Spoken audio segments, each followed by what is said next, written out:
দাদা তুমি যে বলছিলে জলপাইগুড়ির যে ফ্ল্যাটটার কথা বলছিলে 1968-এর যে ফ্ল্যাটটা, এটা তুমি তো নিজের চোখেই দেখেছো। এবার তার এই এই বিষয়টা যে কি সাংঘাতিক, এটা যারা দেখেছে অনুভব করেছে তারা জানে। মানে ট্রুলি বলি, আমি তখন হায়ার সেকেন্ডারি পরীক্ষা দেবো, টেস্ট পরীক্ষা আমাদের হয়ে গেছে, দুর্গাপূজা হয়ে গেছে, লক্ষ্মী পুজো আসন্ন, কিন্তু লাগাতার বৃষ্টি শুরু হয়েছে। প্রায় 7 দিন ধরে লাগাতার বৃষ্টি চলছে। অক্টোবর মাস, অক্টোবরে। তো অক্টোবর মাসে এরকম বৃষ্টি হওয়াটা খুব আনইউজুয়াল ছিল সেই সময়। তো যাই হোক, বৃষ্টি হচ্ছে, আমরাও খুব এনজয় করছি, বৃষ্টি হচ্ছে, ওয়েদারটা ভালো।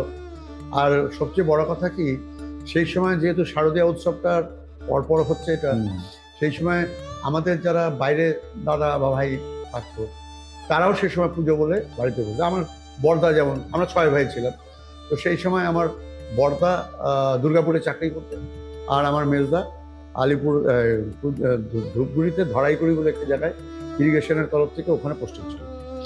তো এই দুই দাদার মধ্যে এক দাদা বাইরে ছিল, আর বড় দাদা যে আমাদের দুর্গাপুরে দাদা, উনি আমাদের সঙ্গে তখন জলপাইগুড়ি পূজাতে বাড়িতে এসেছেন। তো বাড়িতে একটা হই ব্যাপার, এই মেজদাও ছিল, কিন্তু যেহেতু পুজোর পরে জয়েন করার ব্যাপার ছিল, ও চলে গেছিল। তো আমরা বৃষ্টি হচ্ছে ভালো কথা, আমরা পড়াশোনা করছি, রাতে চলে শুয়েছি। ছোট্ট একটা কথার মধ্যে, তখন কি এইভাবে বারোয়ারি পুজো হতো? হ্যাঁ, পুজো তো বারোয়ারি হতো, তখনও হতো, এখনো আরো বেশি হয়েছে। হ্যাঁ, তবে যেটা পরিবর্তন হয়েছে, চাকচিক্যর জায়গাটাও ছিল না, এটা ঘটনা। কারণ তখন এত চাকচিক্য ছিল না, হ্যাঁ, এত উন্নত যে সমস্ত জিনিসগুলো আমরা দেখতে পাই এখন, লাইটের কথা বলো, তখন কিছু কিছু ক্ষেত্রে যেমন চন্দননগরের বাতিটার কিন্তু জায়গা তখন ছিল। তারপরে কি হলো, ওটা যে বৃষ্টি পড়তে শুরু করলো, বন্যার কথাটা বলি। তো কি হলো, আমরা তখন 4 নম্বর গুমটিতে একটা বাড়িতে থাকি, আমরা ভাড়া বাড়িতেই থাকতাম তখন। তো রাত্রি 3টে সাড়ে 3টে বাজে তখন। তো আমার এক বড় ভাই, সে বাথরুমে গেছে, ও যখন দরজা খুলে তখন পায়ের জল লাগছে। জল তো ওরকম কখনো লাগেনি, ওর কি মনে হয়েছে, ও আমাদের ডেকেছে। আমরা তখন আলাদা আলাদা ঘরে চলে থাকি। ওই বাড়িটা, ভাড়া বাড়িটা বিরাট বাড়ি ছিল, 6-7টা রুম ছিল, 4 নম্বর। তো আমরা আস্তে আস্তে উঠলাম, উঠে দেখলাম যে সত্যি জল। তো ট্রুলি বলি, ওই জল দেখে খুব ভালো লাগছিল, এরকম উঠানে জল পড়ছে দেখিনি। তো এই দেখতে দেখতে আমি চেয়ার নিলাম, চেয়ার নিয়ে বেশ এনজয় করছি। ওই রাতের বেলা জলকে এনজয়, বারান্দায় এসে বসলাম চেয়ার নিয়ে, তখন ওই বেতের গোল গোল চেয়ারগুলো ছিল না, পিছনে বসা যেত, ওরকম চেয়ারে বসে দেখছি। হঠাৎ দেখলাম জলের রংটা চেঞ্জ হচ্ছে, ঘোলা ঘোলা ঘোলা ঘোলা হচ্ছে। তো ঘোলা ঘোলা হচ্ছে এবং খুব র্যাপিড জলের ইয়েটা বাড়ছে, মানে লেভেলটা বাড়ছে। তখন আমাদের মনে হলো যে কিছু বোধহয় গন্ডগোল আছে। কি করা হলো, এখানে একটা কথা বলি, আমার মায়ের খুব ভারী চেহারা, এই কারণে বলছি যে পরে কথাটার খুব গুরুত্ব আছে। তো আমরা কি করলাম, যেটা সবাই করে, খাটের উপরে চকি উঠিয়ে যারা ছোট ছোট একটু অসুবিধা আছে তাদেরকে ওখানে বসানো হবে। হঠাৎ দেখলাম জলের লেভেল বারান্দা পর্যন্ত ছুঁয়ে গেল। আচ্ছা, বারান্দা থেকে হাঁটু পর্যন্ত বারান্দার উপরে। এটা প্রায় ধরো তখন হ্যাঁ, তো প্রায় 6 ফুট মতন জল, যদি প্লেন্থ লেভেল থেকে, মানে গ্রাউন্ড লেভেল থেকে 6 ফুট মতো উঠে গেছে, মানে 1 মানুষ জল তো হয়ে গেছে। এবার আমরা ভয় পেয়ে গেলাম যে তাহলে তো ঘরের মধ্যে থাকা যাবে না। তখন আমরা, এবং শহরে তখন ছাদওয়ালা বাড়ি বোধহয় গুনে বলা যাবে, সব টিনের চাল। তো আমরা তো পটাপট উঠে গেলাম, উঠতে হলে টিনের চালে উঠতে হলো। দেওয়াল মধ্যে দরজা, সে ওই জেড বলতো না, জেড টাইপের যে দরজা, ওই জেড টাইপের দরজাটাকে মই বানিয়ে আমরা উঠলাম, মানে হ্যাঁ টিনের চালে বসলাম। এবং আমার মাও ওইটা ওইরকম ভারী চেহারা নিয়ে উঠে বললো, মানে জীবনের ঝুঁকি নিয়ে যে অনেক কিছু করা যায়, সেটা সেদিন পেলাম। মানে প্রাণ বাঁচাতে গেলে মানুষ যা কিছু করতে পারে, সেটা সম্ভব। ওই ভারী চেহারাও অসম্ভবকে সম্ভব করা যায়, একদম তাই, সেটাই। তো সেখানে কি হলো, আমরা এটা জলটা বাড়ছে মানে বিভৎসভাবে বাড়ছে। মানে ঘরের যে কতখানি উঠেছিল, এখন বললে বিশ্বাস করবে না লোকে, এত জল আসতে পারে। তো যাই হোক, সবাই টিনের চালে বসছি, আমরা দেখি এদিক ওদিক অনেক কিছু। তখন ভোর ভোর হয়ে আসছে, হ্যাঁ, আস্তে আস্তে সকাল হচ্ছে। তো সকাল হতে হতে যেটা চোখে পড়লো আমাদের, সেটা হলো প্রচুর গবাদি পশু, ছাগল টাগল কতগুলো গেছে জানি না, কিন্তু গরু প্রচুর চলে যাচ্ছে দেখলাম। তার পাশাপাশি যেহেতু লক্ষ্মী পুজো ছিল 4 তারিখে, লক্ষ্মী পূজার সরঞ্জামও অনেক এসে বেড়ে যাচ্ছে। তো যাই হোক, বসে বসে দেখছি, তো দেখছি আর আমাদের বাড়ির সামনে একটা পেছনের দিকে একটা গাছ ছিল, সেই গাছটাকে ধরে একটা বউ অনেকক্ষণ থেকে ধরেছিল। তো অনেকেই চেষ্টা করছিল ওকে তুলে আনবার জন্য, কিন্তু অত স্রোত ছিল, কেউ সামনে যে তুমি স্রোতে জলে নামলে তোমাকে টেনে নিয়ে চলে যাবে, এত কারেন্ট সেখানটায়। তো যাই হোক, এ করতে করতে তো আস্তে আস্তে আস্তে আস্তে যখন এবং সবচেয়ে বড় কথা, আমি এখনো ভাবি অতক্ষণ জল না খেয়ে আমরা কি করেছিলাম। ওই যে water water everywhere not a drop to drink যে কবিতাটা আছে না, একদম লিটারালি ট্রু ছিল সেদিন, যে এত জল অথচ পানীয় জল কিছু নেই। কিন্তু আমরা কিন্তু জলের জন্য কোনো তাগিদ ছিল না আমাদের। মানে সেটা কতক্ষণ, মানে পরের দিন দুপুরে বেলা আমরা বলছি ভোর 4টায় যদি ওটা ধরি আমরা, যে চালে উঠেছি, তাহলে তোমার বিকেল 4টা পর্যন্ত আমরা এইভাবে বসে আছি। মানে জলের জন্য কোনো ইচ্ছে জাগেনি, কোনো চেষ্টা নেই, কিন্তু একটু খিদে পাচ্ছিল, বুঝলা তো। তো কেউ একজন বললো আরেকটা জায়গা থেকে, ওই জলের মধ্যে তো সবাই এদিক ওদিক ঘুরে বেড়াচ্ছে, মানে এই শেল্টারে যাচ্ছে, ওই শেল্টার, বেটার শেল্টার কোনটা হতে পারে। কেউ একজন বললো 4 নম্বর কমিটিতে একটা দোকান খোলা আছে যেখানে কিছু খাবারের জিনিসপত্র পাওয়া যাচ্ছে। সেটা বেসিক্যালি ছিল পানের দোকান। পানের দোকানে কি খাবার পাওয়া যায়? বিস্কুট আর তোমার লজেন্স আর চানাচুর, এই জাতীয়। তো তখনও যথেষ্ট কারেন্ট। তো আমি, আমার পরিবারে 7-8 জানার লোকের অভাব ছিল। আমার বাবা জানতেন, আমি জানতাম, আর আমার বড়দা তখন। তো ন্যাচারালি আমার বড়দা যায়নি, আমি আর আমার বাবা ওই জলের মধ্যে, জলের টোল ভেঙে 7 দিয়ে পৌঁছালাম ওই দোকানটাতে। মানে জলের লেভেল তখন কতটা? জলের লেভেল তখনও ধরো গ্রাউন্ড লেভেল 8 ফুট মতন হবে মাটি থেকে, কারণ আমি সাঁতার কেটে যাচ্ছি যখন। সময়টা কিরকম, মানে বিকেল 5টা, 4:30, 5টা প্রায়, মানে ওই 12 ঘন্টা পার হয়ে, অলমোস্ট 12 ঘন্টা জল অতক্ষণ ধরে আছে ওখানে। বলছি তো, আর ইন্টারেস্টিং আর কি। ওই দোকানে গিয়ে দেখলাম লজেন্স আছে আর চানাচুর আছে, আর কিছু নেই। আচ্ছা, লজেন্স চানাচুর নিয়ে বাবা আর ছেলে রওনা দিলাম। আমার বাবা ছিলেন সঙ্গে, বাবা আর তুমি ছিল, দুজনে গেলাম। আর তো ওই দোকানটায় জল ওঠেনি তখন? ওরা অনেকটা উঁচুতে ছিল তো। ও আচ্ছা। যার ফলে কি হয়েছে, তুমি 4 নম্বরটা দেখবো, লক্ষ্য করবে অনেকটা উঁচুতে, অনেকটা উঁচু, একদম যেখানে লেভেল ক্রসিংটা আছে ঠিক দেখো অনেকটা উঁচু যায়, আর ওর থেকে নিচে ডাউন হয়। আর তোমাদের ওই দিকটা, ওই ডান দিকের যে গলিটা আছে ওটা অনেকটা নিচে, অনেকটা নিচে, ওটা অনেকটা নিচে। যার ফলে কি হয়েছে, ওদের জল ওঠেনি তা নয়, কিন্তু ওর জল লেভেলটা যেখানে ছিল তার উপরে কিছু জিনিসপত্র ছিল যেগুলো সেফ ছিল, ওখান থেকে কিছু দিয়েছিল ওই র্যাক ট্যাকগুলোর মধ্যে হয়তো যেগুলো ছিল। এবার তোমাকে ইন্টারেস্টিং বলি, আমরা এসে পৌঁছলাম 1 ঘন্টার মধ্যে জল সব চলে গেল। 1 ঘন্টার মধ্যে, মানে আর জল নেই জলপাই, একদম জল টনটনাম, শহরটা আবার জলমুক্ত হয়ে গেল। এইটা তোমাকে বলি, সেই সময় তো জানি না আমরা এটাকে একটা ডেলুজ, ডিভাস্টেটিং ফ্লাড। এটা কেন বলছে? এটাকে বলছে যে পৃথিবীতে ভেনিস নগরে এরকম একটা ফ্লাড হয়েছিল, অল্প সময়ের মধ্যে ধ্বংস করে দিয়ে, তছনছ করে দিয়ে যায়।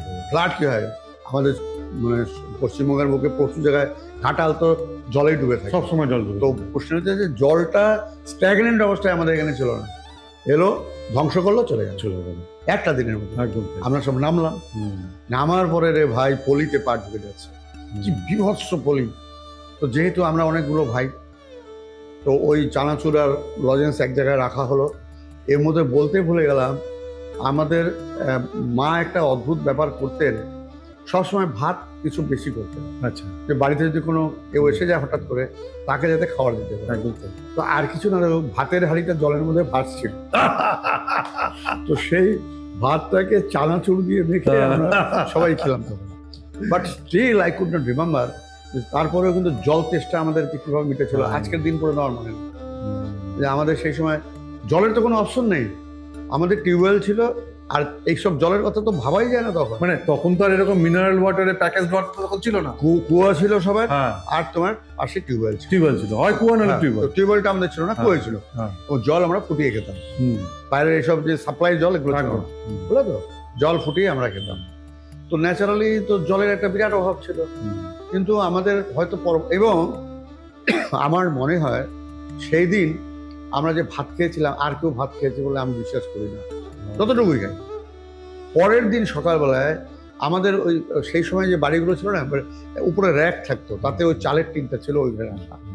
আমাদের মা সকালবেলায় উনুন থাকে না, কয়লার উনুন, তোলা, ওই যে বালতির মতন তুলে নিয়ে যায়, বালতির মধ্যে 3টে মাথা দিয়ে কয়লার উনুন, ওইটাকে মা ধরালেন, ওই ভেজা কয়লাগুলোই কিন্তু ধরলো, ধরার পরে ভাত আর বোধহয় কি একটা ছিল, ডাল ঠাল এসব চাপিয়ে দিয়ে আমরা খেলাম। এবং সত্যি সত্যি বলি কি, তোমার সেই সময় যে খেলাম আমরা কিন্তু বুঝতে পারলাম না যে আর কেউ কোনো খাবার পেয়েছে কিনা। রিলিফের কথাটা তোমাকে যেটা বলি, রিলিফ যে আমরা বলি শিলিগুড়ির কাছে উই আর গ্রেটফুল। ওই সময় শিলিগুড়ি বিরাট পাশে দাঁড়িয়েছিল, কিন্তু যেহেতু শহরটা তখন সীমাবদ্ধ জায়গার মধ্যে ছিল, ওরা গাড়ি করে কেউ রায়কোট দিয়ে ঢুকেছিল, কেউ এই আমাদের এসি কলেজের সামনে এসেছিল। কদমতলা আস্তে আস্তে লুটপাট হয়ে সব খাওয়া শেষ হয়ে গেল। আমরা যখন খবরটা পেতাম তখন অলরেডি সব শেষ। তো আমরা যদিও কোনো সাহায্য সেদিন ওদের কাছ থেকে পাইনি, তাতে কিন্তু আমাদের মনে হয়নি কখনো যে শিলিগুড়ি আমাদের তো দেয়নি, কিছু মানুষ তো পেয়েছিল। এবং আমি আজকের দিন পর্যন্ত মনে করি সেদিন ওরা আমাদের পাশে যেভাবে দাঁড়িয়েছিল আমাদের এটা মনে রাখা দরকার। এবং আমি কিন্তু আজকের দিন পর্যন্ত মনে রাখি, নাই বা পেলাম আমাদের, কিন্তু অনেক মানুষ পেয়েছে, কিন্তু কিছু লোক তো পেয়েছে। লুটপাট হোক কেন সবারই অনেকটাই উপকৃত হয়েছে সেই সময়। তারপরে যাই হোক পলি টলি টেনে তো ঘর বাড়ি পরিষ্কার করা আরম্ভ হলো, এবং সেই সময় শহরের যা শ্মশান হয়ে গেছিল, মানে মানুষের মৃত্যুর সংবাদ যতটা ছিল তার থেকে বেশি ছিল গবাদি পশু। গরু যেভাবে মরেছিল, গন্ধ, মানে হাঁটা চলা বন্ধ হয়ে গেছিল, মানে চারিদিকে গন্ধ। তখন তোমার প্রশাসনিক স্তরে ওই বাংলা মদকে দেওয়া হলো, মদের নেশায়। আর পুরসভার ইনফ্রাস্ট্রাকচার কি ছিল, পাড়ায় পাড়ায় দেওয়া হলো মদ, যে মদ খেয়ে যাতে ওগুলোকে অন্ততপক্ষে দুর্গন্ধ থেকে মানে সঙ্গে বাঁচতে হবে আর কি, তাহলে তো জাস্ট। এবং তুমি বিশ্বাস করবে না, এমন জায়গা হয়ে গেছিল ওই গরুর পা যদি টানতে পা খুলে আসতো, এত রটন অবস্থায় ছিল। কোনো জায়গায় টানতে গেলে পেটের ভেতর থেকে মাছ বেরিয়ে যাচ্ছে, মাছ খাওয়া বন্ধ হয়ে গেছে আমাদের। যাই হোক, এই করে শহরটাকে অনেক কষ্টে মুক্ত করা হলো, এবং প্রত্যেক পাড়াতেই যারা যুবক শ্রেণীর ছিল তারা খুব উদ্যম নিয়ে এটা কাজ হলো। এবং সেই সময়তে সেট্রোনেলা যেটা আছে আমাদের কেমিক্যালটা ইউজ করি, প্রথম সেট্রোনেলার নাম তখন আমরা শুনি। সেট্রোনেলা দিলে গন্ধটা উঠে যায়। যেমন ইউক্যালিপটাসের একটা ইয়ে ছিল, ওটাও গন্ধ হিসেবে ছড়ানো হয়েছিল। এবং কিছু লুটপাটও হয়েছিল। কেন বলি তোমাকে, এই যে কামারপাড়ায় একটা স্টোর ছিল কোঅপারেটিভের, মানে ওই যে গোডাউন গুলো যেগুলো এফসিআই গোডাউন এরকম, শুধু এফসিআই না, অনেক গোডাউনই ছিল যেগুলো অন্যান্য বিভিন্ন কারণে রাখা হয়েছিল। তো সেই সময় কিন্তু বলতে দিতে নেই, প্রশাসনিক স্তরে কোনো বাধা ছিল না, কারণ নিরন্ন মানুষের কাছে খাবারটা যত বেশি দরকার ছিল, সেখানে প্রশাসনিক আইনটা ঠিক কাজ করে না। ওই অন্যায়টা তখন আইনি সিদ্ধতা পেয়ে যায়। তো যাই হোক, আমরা পরবর্তীতে বলতে নেই, খুব সংক্ষেপে তোমাকে আমি বলি যে পরবর্তীতে যখন আমরা রিলিফ পেতে আরম্ভ করলাম, I must be honest enough যে রিলিফটা সরকার থেকে প্রচুর দেওয়া হয়েছিল। এবং যে সিচুয়েশনটা তখন আমাদের ছিল, বলতে নাই যে পরবর্তীতে কিন্তু মানুষ যথেষ্ট রিলিফে একটা বেশ ভালো জায়গায় পৌঁছয়। এবং কেউ যদি বলে থাকে সত্যি করে যে আমরা রিলিফ সেইভাবে পাইনি, আমার মনে হয় সেটা সঠিক তথ্য হবে। কারণ শহরটা তখন খুব বড় ছিল না। এক্সপেক্টেড তাও কিরকম লোক মারা গিয়েছিল দাদা? দেখো, এর তো কোনো নথি সেভাবে আমরা তথ্য উঠে আসেনি, তবে শহরের মধ্যে যেটা সবচেয়ে মারাত্মকভাবে আমাদেরকে মানে শোকাহত করেছিল, সেটা হচ্ছে তোমার সমাজপাড়াতে সেন ব্যারাক বলে একটা বাড়ি ছিল, 3টে বোন ঘরের মধ্যে। মানে ওরা কি হয়েছিল, ওরা বুঝতে পারেনি, ওরা বিছানা ওই চকি তুলে ওরা ওখানে ঢুকে গেছিল। জলটা যে ওভারফ্লো হয়ে ছাদ পর্যন্ত পৌঁছে যাবে ওরা বুঝতে পারেনি, ওটা তো বেরোতে পারেনি। সাফোকেশনে 3টে বোন একসঙ্গে মরেছিল। এরকম এটা একসঙ্গে 3 জন এরকম। আর সেনপাড়াতে হেমক ডিস্টার্ব হচ্ছে, সেনপাড়াটা মানে বিভৎস, ক্লোজ টু দ্য তিস্তার বাদ, মানে তিস্তার কাছেই ঘরটা ওখান থেকে। সেনপাড়াটা একটু দুর্বল জায়গা ছিল, মানে ঘর বাড়ি হাট টাইপের বাড়িগুলোই বেশি ছিল, যার ফলে ধ্বংস হইলেটা ওখানে বেশি হয়েছিল। আর হয়েছিল তোমার হাসপাতালের যারা সার্জিক্যাল ওয়ার্ডে ছিল, ওই যে অনেক সময় ওই ট্র্যাকশন দিয়ে রেখে দেয়, পা ওই উপরে যেতে পারেনি, ওরা খুব এফেক্টেড, মানে ওরা তো মুভ করতে পারছিল না। আর শুনেছি জেলখানার নাকি তখন দরজা খুলে দিয়েছিল। আমি জানি না, এটা আমার শোনা কথা, কারণ আমরা জেলখানার যেখানে আমাদের বাড়ি তার থেকে অনেক দূরে ছিল। তোমরা আমাদের জলপাইগুড়ির যে 1968-এর যে বিধ্বংসী ফ্লাড, তার একটা মানে এবং এই দর্শী আর কি। এই ইয়েতে একটা কথা বলি তোমাকে, তাহলে ভুলে যাবো, কারণ এই রেফারেন্সে বললে সুবিধা হবে। আমি 2014 সালে, যেহেতু মাঝখানের অনেক কথা আছে এটা বাদ দিয়েই বলি, প্রসঙ্গটা যে এলো, আমি ইউরোপ বেড়াতে গেছিলাম। আমার মেয়ে তখন লন্ডনে থাকে, লাস্ট লন্ডনে যাব, ইউরোপ যেতে আমাদের যখন রোম নিয়ে যাচ্ছে, তো ভেনিস নগরে যখন নিয়ে গেছে, আমাদের ওখানে যে গাইড ছিল তার নাম ছিল মার্টিন, মিস্টার মার্টিন। তো ও অ্যাড্রিয়াটিক সাগরে যখন আমাদের ভেনিসে নিয়ে এসছে, দিস ইজ দ্য অ্যাড্রিয়াটিক, সেই বলছে এখানেই সেই প্লাটটা হয়েছিল, যেটা পৃথিবীতে এর কম্পেয়ার করার আর জায়গা নেই।